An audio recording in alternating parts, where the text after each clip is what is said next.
रहने वाली है, क्योंकि हम आपके लिए, आपके बच्चों के लिए बहुत महत्वपूर्ण जानकारी लाए हैं। उसमें हम बताएंगे आपको आर्टिकल के बारे में। आर्टिकल ए एन और द, तीन तरीके के आर्टिकल होते हैं। ठीक है। ए एन जिसका मतलब होता है हिंदी में एक।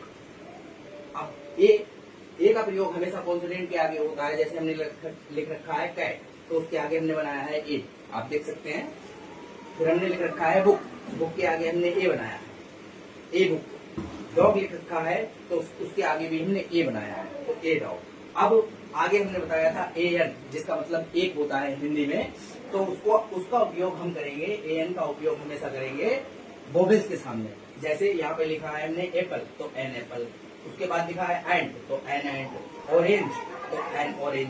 वोवेल्स के सामने। वोवेल्स हमारे होते हैं 5, ए, ई, आई, ओ और यू। ठीक।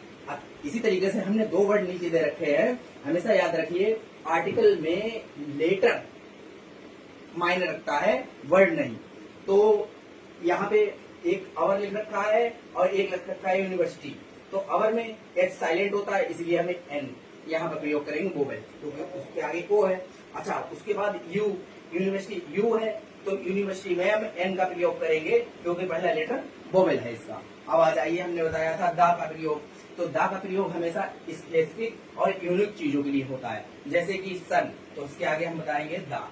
उसके बाद हमने लिखा है मून, तो उसके बाद हमने लिखा है दा। उसके पहले हमने लिखा है दा। उसके बाद ताजमहल, तो दा ताजमहल।